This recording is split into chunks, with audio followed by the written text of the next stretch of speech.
Hello everyone, thank you for coming to our presentation on digital literacies in L2 academic writing classrooms.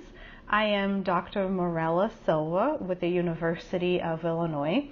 I'll be joined today by my colleagues Dr. Rashad Ahmed with Jacksonville State University and Dr. Abdul Talib with the Philadelphia University. So we'll be presenting today, and hopefully you get some interesting information from our presentation. So today I'll be talking about the introduction, literature review, and common writing hindrances. And my colleagues will be focusing on why multimodality matters and what multimodality is, and the discussions and implications of such ideas. So, okay, let's start with the introduction.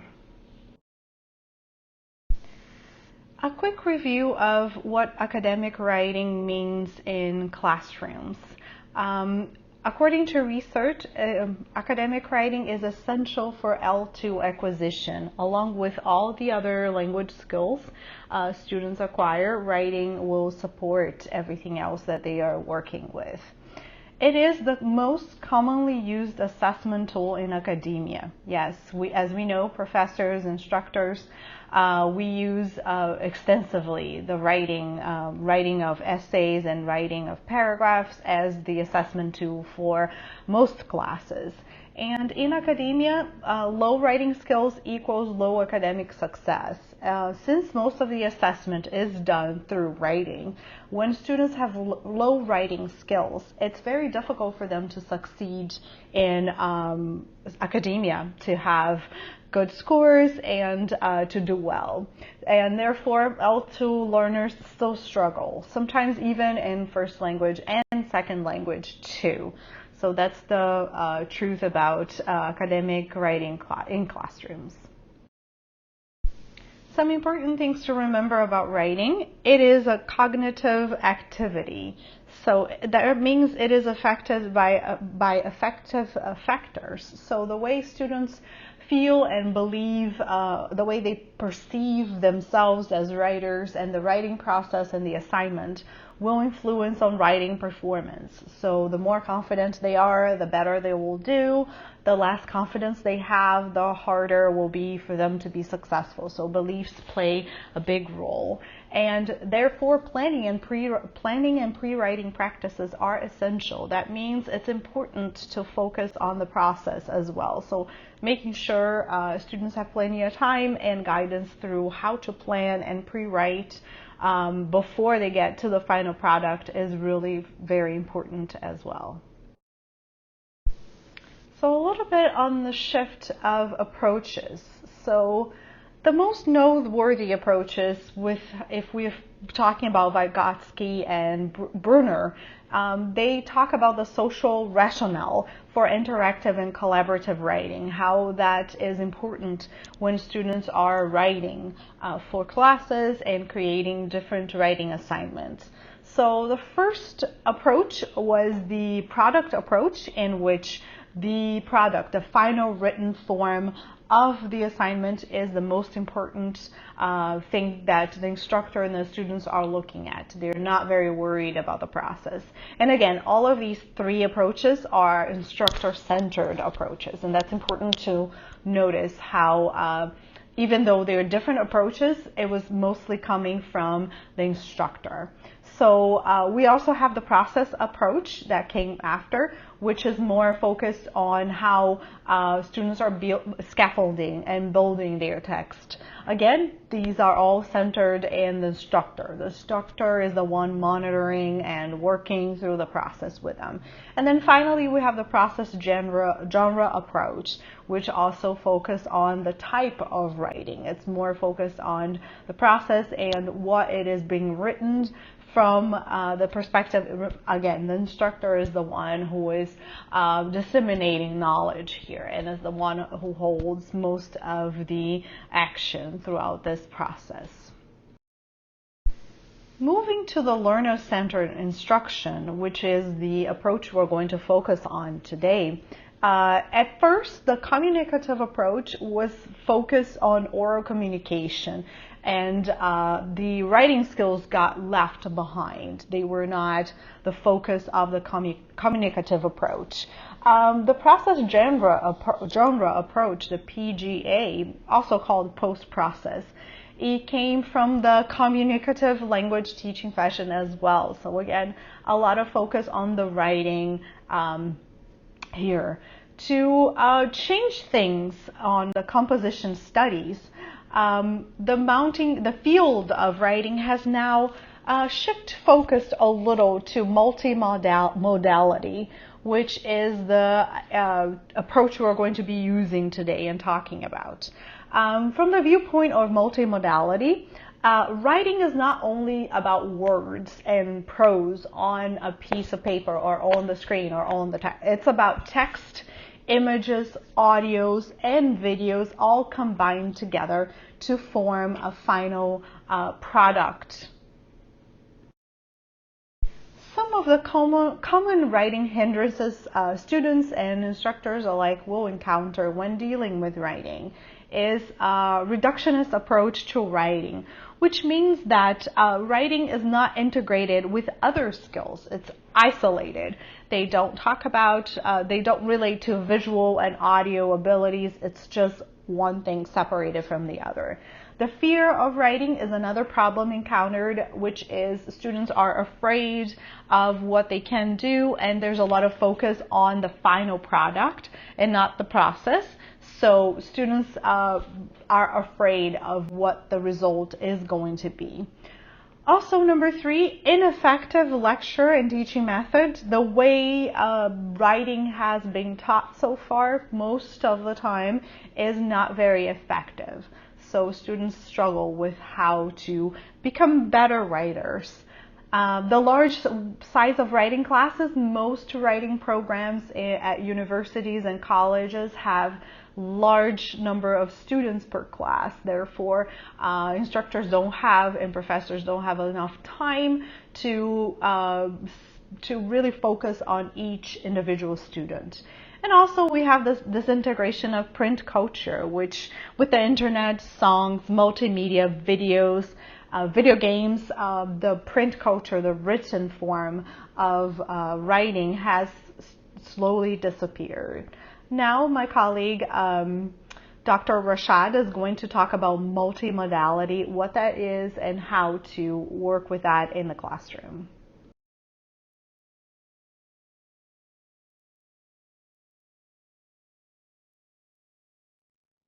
So I'll give you a brief overview of multimodal composition, the different multimodal texts, and why multimodality matters. I'll also talk about the 5 essential modes used to create multimodal text successfully, the remediation process, and we'll end the presentation with giving you some examples that have been created by my students. One of my favorite quotes that has to do with the concept of multimodality is, literacy teaching and learning needs to change because the world is changing. So understanding multimodality will help us cope with the current changes and advancements in literacy practices. So what is multimodal? Multimodal is a portmanteau word combining multiple and mode. So it describes how we combine different modes to communicate. With the current advancements in technology, it's become vital to utilize different modes in our communication.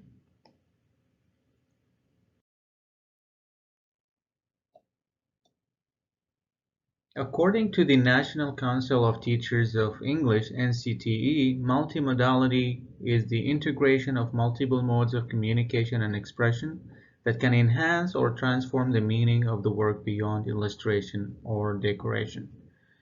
Multimodal text can be print, physical, or digital. To create multimodal text, we need to combine 2 or more modes, such as the written language, spoken language, visual, audio, gestural, and spatial.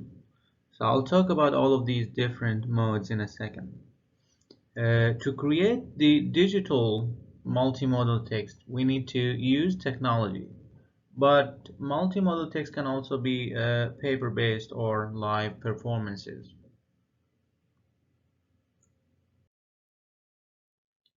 One of the most common examples of multimodal text is memes. We see them all over the internet and they are fun. Students like to use them. They do create layers of meaning to a moment and establish a special form of communication. Here, here are more examples of traditional and modern multimodal text. The traditional multimodal text can include feature film, documentaries, picture books, magazines, print advertisements, TV advertisements, and shows. The modern ones include digital stories, multimodal short films, and the list goes on. It can include websites, professional videos, and some of these are easy to produce, some are not very easy. The ones that are easy to produce include posters, storyboards, oral presentations, picture books, slideshows, like the one I'm showing you right now, podcasts. The more complex ones include websites, professional videos, but now there are applications that make even these complex ones very easy. Like there are applications to edit videos in a very easy and simple way. And the important question here is why multimodality matters. Nowadays, if the content is not interesting enough to the audience, to our students, they will not pay any attention to it. Thus, it's become very important for us to integrate the use of multimodal text in our classes, especially ESL composition classes. And researchers have observed that integrating or using multimodal text will prepare students to develop literacy skills for today and the future. And as Bronwyn Williams states, our students need to know how to write to learn and write to inform and persuade in these forms as well as they do in print. Even when it comes to social literacy practices, they're now being considered as increasingly multimodal within both the academic and non-academic domains. I would like you to take a second to look at this picture and try to answer these two questions. What is the argument here? And what effect does the visual mode have? If I wrote a passage on how humans are equal without adding this picture, will it still have the same impact on you? I think it won't, and this clearly illustrates the importance of integrating multiple modes into our communication.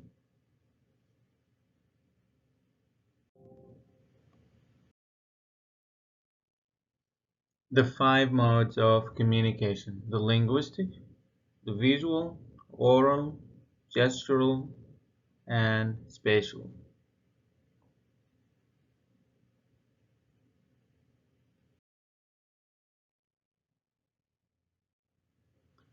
As we begin to create multimodal text, we will need to use multiple modes, and this will complicate the composition process. It's not going to make it easier for us or for our students, because now we have more decisions to make in the choice of modes that we have to utilize. Each mode that we choose to utilize demands even further choices to be made. I'll talk about these choices in a second.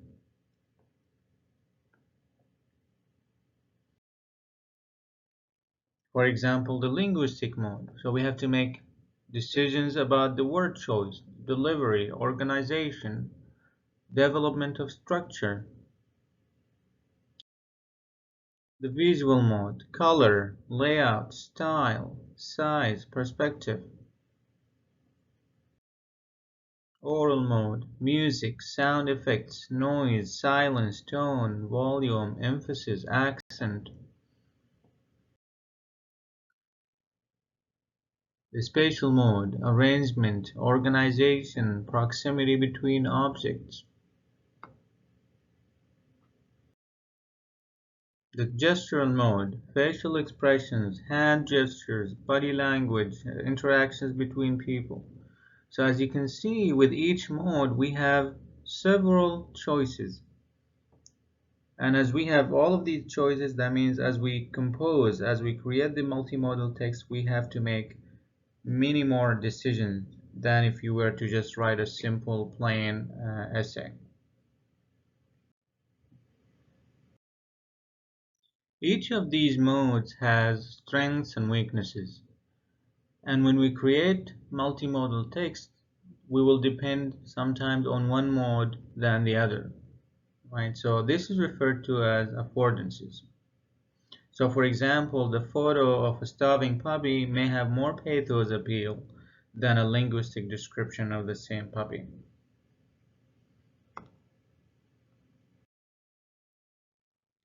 To help students understand the concept of multimodality and these 5 different modes of communication, you can do an activity similar to this. Divide them into 5 small groups, have them watch a multimodal composition. It can be a video from YouTube. I have an example here. You can use this example or any other example, but make sure the example you select has the 5 different modes integrated so that you will give them a chance to analyze all of these modes. So divide them into 5 groups. Each group will analyze one communication mode. You can give them a list of questions to discuss, like what is the most important communication mode in this video? What would happen if we were to take out one of these modes? Will the meaning still be effective? Will the meaning still be clear? And so on. So I believe an activity like this will help them understand the concept of multimodal text and will also help them understand these 5 communication modes. Another way also to get students engaged in creating multimodal text is through remediation. In a composition class, for example, you can have students work on changing one medium to another. You can have them change a paper-based essay into a video. As they do this, researchers have observed that they would have experiences with greater authenticity and reality. Here are more examples of remediation projects. You can have students change articles into cartoons, videos, images, websites. So the student here changed an article into a cartoon in a video story. Student 2 changed an article into a video. And there are several applications now that can help students create videos easily, like iMovie, Microsoft Movie Editor, Photoshop, WeVideo, and many other applications on Apple Store, on Google Play, and on the internet. As they work on this, students will re-examine the purpose of their work. They will re-examine the audience. So for example here, the original audience was adults interested in health. It changed into children 5 to 7 years old, right? The second example, readers of magazines, business people, it's changed into international students. So students will get to re-examine the rhetorical situation and make changes accordingly.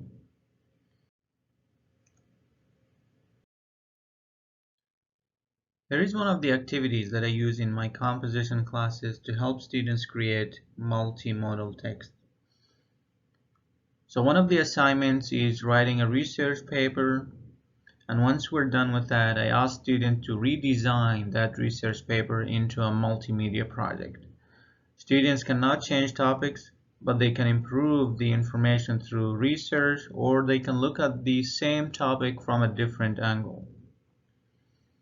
They re-examine the purpose, and they re-examine also the audience. They end up creating videos, podcasts, photo collections with paragraph long captions. They write storybooks. They also create cartoons and websites. Mostly students have a lot of fun with this activity because it is something that they're doing on a daily basis on their social media platforms. So here are two examples created by my students, and they are publicly available. Well, let us put pieces together and bring this presentation to an end. As we have seen that my colleagues Mirla and Rashad discussed writing from several approaches and shifts that have taken place.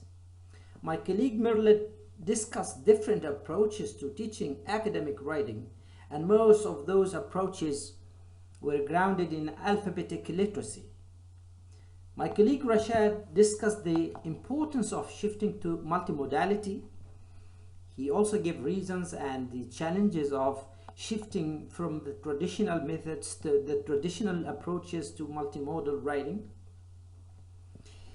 We all know that students come to the classroom with multimodal literacies today because they are exposed to texts which combine words and audios and videos and pictures.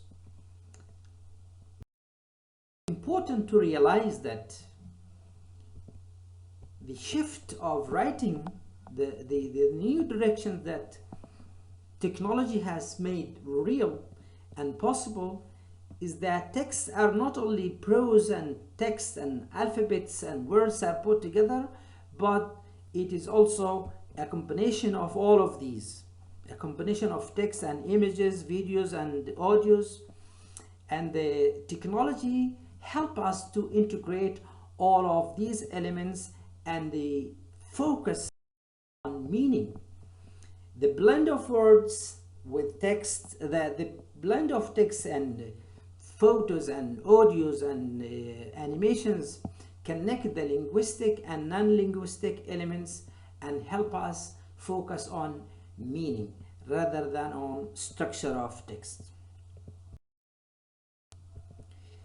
The presentation has implications for curriculum designers, teachers, and students. There should be a shift from the traditional, from designing materials based on alphabetic literacy to materials which enhance writing fluency rather than getting students bogged down in grammatical flows and text. The curriculum designer should go beyond the alphabetic literacy and develop a full range of senses. Teachers as well should be prepared to be multimodal literacy teachers. It is irrational to ask students to be multimodal writers, while teachers are trained and disbelieve in multimodality. Teachers should be trained on multimodality and should be convinced on this paradigm shift, and then only then can we expect students to be successful multimodal writers. There is also, it is also important to shift our writing assessment. Teachers may accommodate composition in digital environments and environments of where the students can construct and write text portfolios and wikis and posts. So for this, for these new environment of writing, of multimodal writing, text writing, there should be suitable assessment tools. There should be not only the written tests that measure the traditional, the traditional structural texts. We have seen that academic writing in second language contexts can be approached now from the viewpoint of digital literacy instead of the traditional structural perspective of teaching writing. We should move now beyond the printed words, and we should enhance and develop the skills of integrating all the senses and multiliteracies, and direct our attention to multimodality. Composition teachers as well as students should be prepared for this multimodal writing, because we live now in an era of digital literacy. The 21st century requires skills that are different from those skills that used to be in the past. Thank you.